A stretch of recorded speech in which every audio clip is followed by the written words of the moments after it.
Hi guys, in this video I'd like to talk about going to failure. Going to failure I spoke about in some of my other videos, so I'll just fix this. And going to failure is an important part of my training, but to define what failure is, some people might think it's simply just doing as much, say it's bench press, doing maybe 6-7 reps, you can't do any more, and that's failure. But there's actually other ways failure can be defined. For example, a lot of my workouts, what I'll do is I'll do maybe 6 or 7, say bench press, do 6 or 7 reps, sorry. So I'll do 1, 2, 3, 4, 5, 6, 7, and I'll do it slow down but quite fast up, and then same again, and then when I get to the end, what happens is I lose the power, and I could probably do more, but it would be like kind of like that rather than the powerful good form. And to me, once you lose that bit of power, the explosiveness, to me that can be failure too.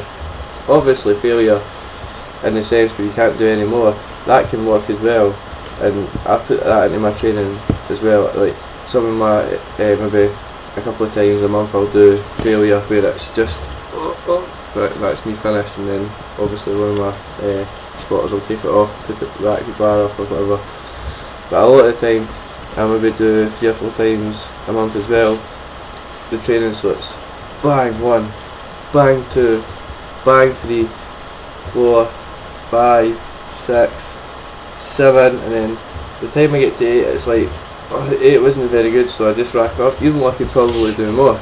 And then that's getting the fast twitch muscle fibres working. But as soon as you slow down and you can't do that power movement anymore, the fast twitch muscle fibres have all been worked. And anybody who doesn't agree with that, well, some famous bodybuilders use that technique as well. If you just look on some of the like websites with Rich Gaspari and even Arnold Schwarzenegger and stuff in his day, they've done techniques like that as well. So even though you're going to failure in some of your exercises, go to failure, but just till you lose the power, you lose the explosiveness. And also, this is a safer way of doing it, because if injuries and stuff like that as well, you're stopping before you're actually pushing your whole nervous system just that bit too much. So when you're going to failure, try both ways. Maybe go in one day and do failure so you can't do any more, and you're like, oh, that's me, and your spotter, or if you're a machine, you can just rack it up.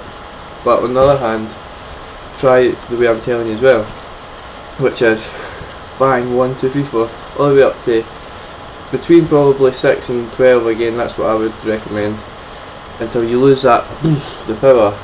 As soon as you lose the power, that's it, just give it a bye. And you're still going to failure, because you're working your fast twitch muscle fibres to failure, and even though you've got a little bit more in the tank, you've used all those muscle fibres, so you've still worked the fast twitch muscle fibre to its total maximum. And honestly, when it's different, people don't work out like that as much, but you'll notice a difference. There's a big difference, because once you lose that power, you know, your body tells you, I can't do another one. And then you rack up, and actually at the end of a workout you feel tired but you feel good. Whereas if you're going to failure in some of your sets where you're just going as much as you can and then you just can't do another one, after your exercise, your workout, you're absolutely knackered, and you walk out the gym feeling sick and tired and stuff like that, and that's just definitely not the way to do it. A lot of people think, and I totally disagree with this, when you're exercising, annihilate the muscle because it'll repair 2-3 times bigger. That's the biggest lot of bull ever. Annihilate the muscle so it goes back quicker. If you want to follow that technique, you can follow it, but you'll not be doing weights for very long, because you'll end up injured, or you'll end up in the hospital with a snapped back or a ripped chest or something like that. You will end up like that, or you will end up with 20 years crippled. I train like that, train to failure, complete nut. I don't know, power training like that. Look at the powerlifters, they use good form and stuff like that, but when they get older, they have a lot of problems. even wrestlers and stuff like that, have you ever seen some people's backs and stuff, they're all snapped up and knackered and injuries and slipped discs and stuff like that. Don't do it. It is good to do it occasionally for a change, just to give your body that little bit of a shot. But use the principle where you're going 1, power, power, power, power, lose the power, rack. Simple as that. All your fast twitch muscle fibers will have been worked, and that'll be you knackered finished. But honestly, you should try that. If you don't agree with it, don't do it. But then in 5-10 years time, when you're all knackered and injured and stuff like that, well, it's up to you at the end of the day. I could just try to give advice from my own personal experience, and obviously a lot of people think annihilate the muscle, destroy it, I'll grow back quicker. Well, if you actually annihilate it to the extent that it's injured, it's not going to grow back quicker, it's going to grow back slow and end up putting you back further.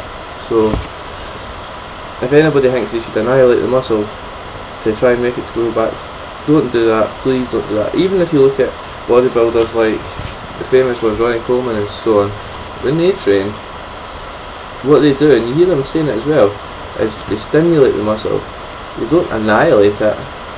And a lot of them use that principle that I'm talking about as well, where it's like power, power, and then as soon as you lose that power, rack up. And that gets, I mean, at the end of the day, you're not after, powerlifting is different. I would follow a powerlifting routine if at the end of the day I want to be a powerlifter, but to me it doesn't matter what I can lift. If I can bench 160k, who cares? At the end of the day, I want my chest, my shoulders and stuff to look good. That's my whole point in bodybuilding, to look good, feel good, and be healthy. No, lift as much as I can, because who's going to be impressed if you're a powerlifter? Well, that's fair enough, because it's a sport and you're trying to beat somebody by lifting more. But if you're just bodybuilding, why do you need to lift more? It's just silly. So don't annihilate the muscle. Just, it's alright to do it once or twice a month, as I said, for a change, but don't do it all the time.